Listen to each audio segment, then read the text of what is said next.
Hi, my name is Rosenberg. I'm the author of The Human Magnet Syndrome and the creator of the Codependency Cure and HITCH, or Healing the Inner Trauma Child Trauma Resolution Treatment Programs.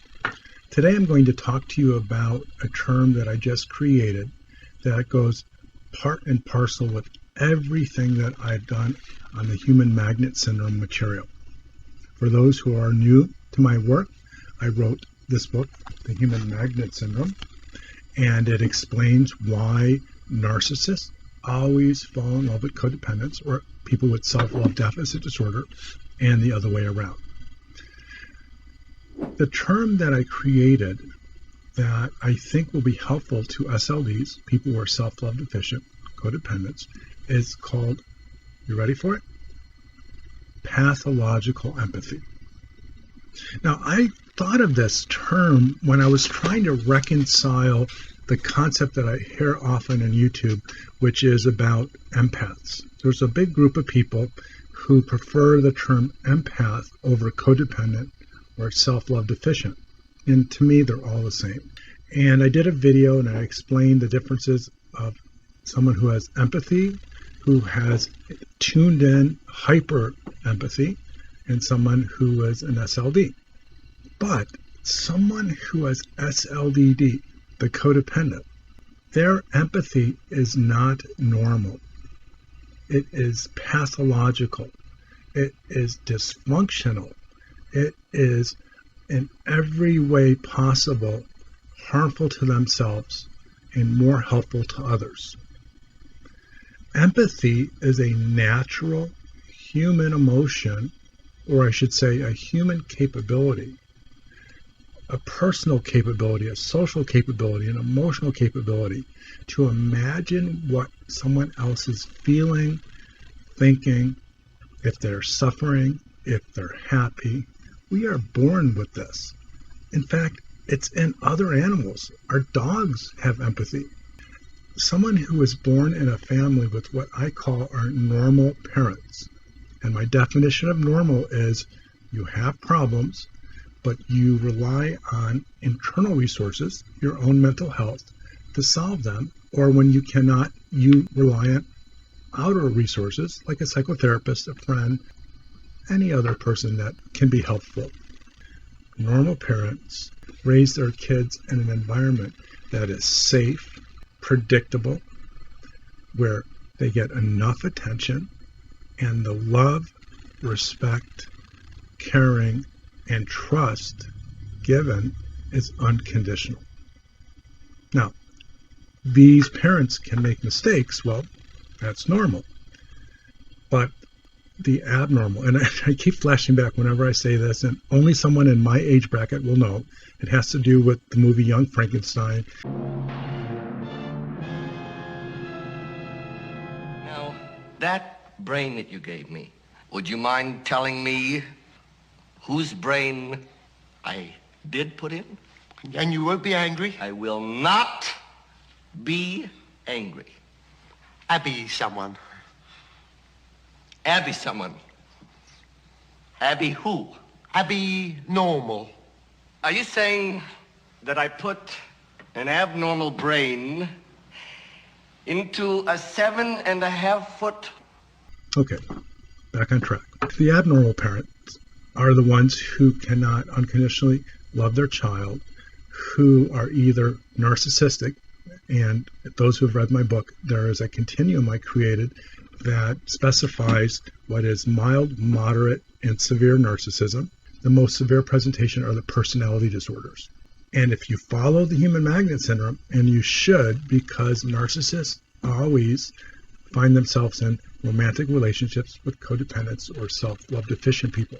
And self-love deficient people, SLDs, always fall in love with narcissists. So that a child who is born in an abnormal family, a dysfunctional family, a pathological family, the narcissistic parent needs all of the attention, all of the compliments, all of what feels good to him or her and other family members. They need it for themselves, while being resentful to anyone else who tries to take it from them. Now, that can be physical items, emotional items. That could be anything from a TV show to a hug. The narcissists need all the love, respect, caring, and relationship, and are not willing to give it to others.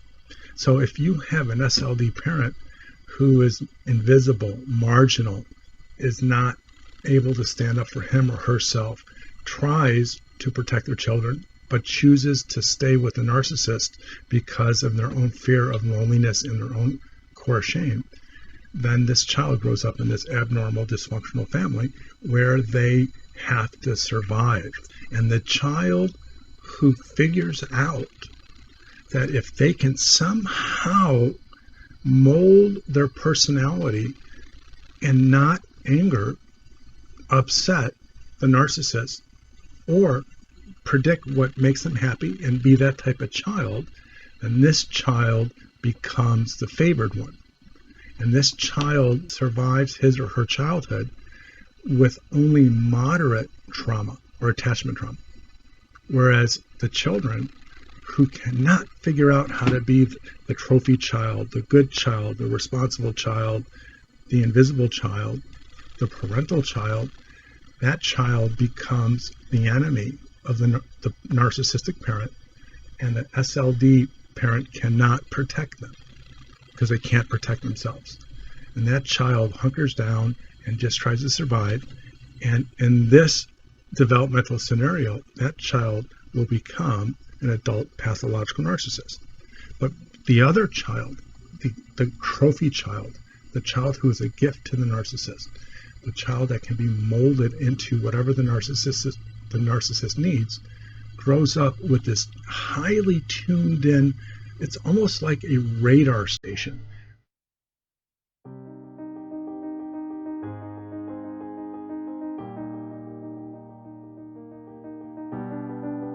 And that radar station is run by empathy.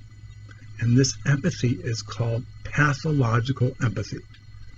Empathy that cannot be expressed, that brings another person in a relationship closer to you, does not engender close reciprocal relationships, and where both people want to take care of each other. That type of empathy is healthy. That empathy can be turned on or turned off. And I'll talk about that in a few minutes. But the person who marries or who falls in love with a pathological narcissist because of the human magnet syndrome, they are going to find themselves in a relationship, a marriage, a long-term relationship with a narcissist who absolutely is unpredictable, who if they somehow make the wrong move, somehow forget the right etiquette, somehow are not able to predict the bad mood, the fragile nature of their partner, they will create a narcissistic injury that will result in an eruption. And as many people know that have followed me, there are all sorts of narcissistic injuries, anything from rage and aggression to passive aggression to covert aggression and other types of harm that are either in your face or somewhere in the background.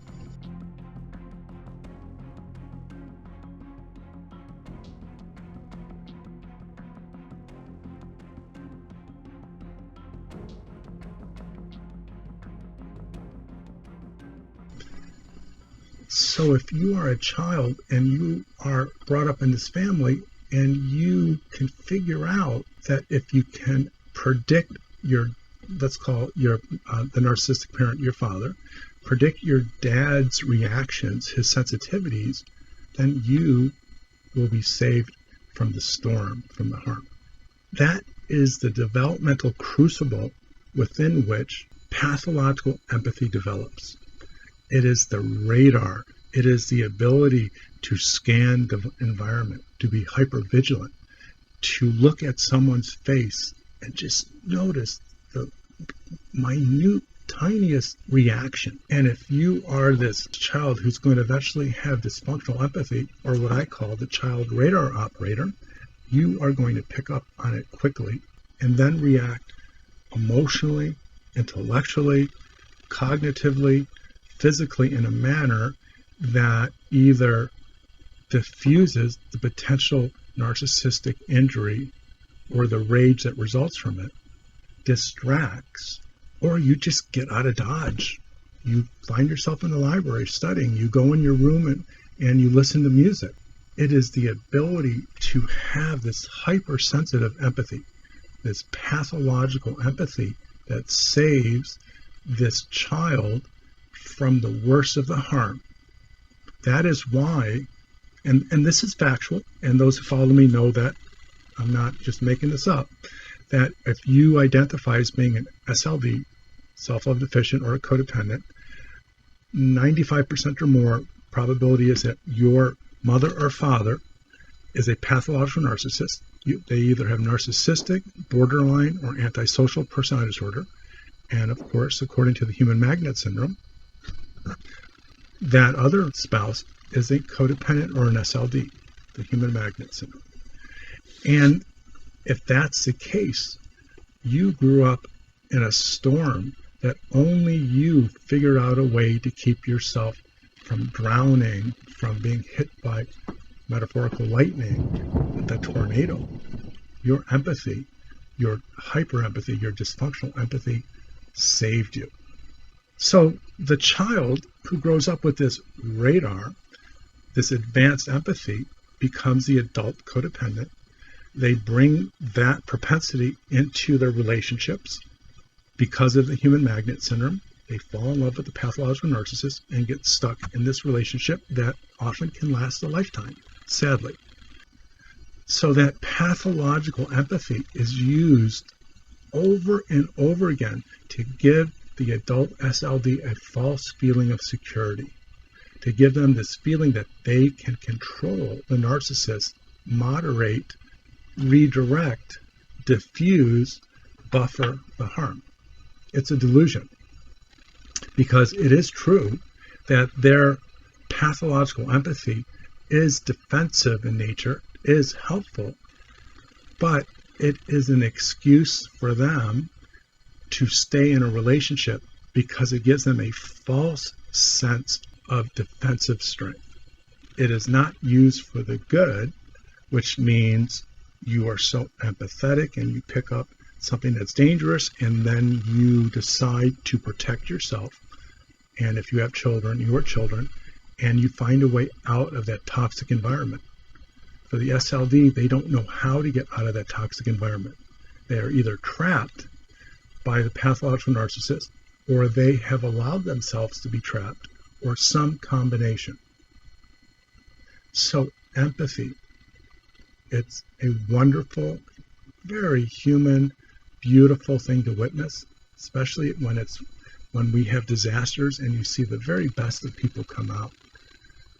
But when it comes to a pathological narcissist and SLD relationship, it is used in order to justify harm that should never be tolerated. So in conclusion, if you are an SLD or a codependent, that means you have a lot of empathy. There's actually a probability that you're a nurse, a therapist, a teacher, or some other job in the helping professions. And that empathy you use for the good. But it's quite possible, if not inevitable, that pathological empathy is used to protect yourself in a relationship that you chose to get into, that you are afraid to get out of. Then only you can get out of it. And getting out of it is not turning off the pathological empathy, is not just saying no to the narcissist. It's understanding what keeps compelling you to either come back when you leave, making yourself vulnerable to be hoovered in or sucked back in, or even if you should escape, to find what my therapist once said, the same person with a different face. So I hope this discussion on pathological empathy was helpful, and I hope that you can evaluate this wonderful trait of yours and turn it towards the good, towards you, your children, not as a defensive measure to protect you in an environment, in a relationship that you keep going back to, or you feel that you are entrapped. And I have to say this, some SLDs are entrapped, and that really is a horrible thing, but there are ways out. It just might be difficult. Okay, guys, enjoy. And if you like this video, please consider going to my website, Self-Love Recovery Institute, or selfloverecovery.com, where all of my full-length educational materials are available, my book, and information about the services I provide, anywhere from expert witness and testimony services, and my psychotherapy program. Bye-bye.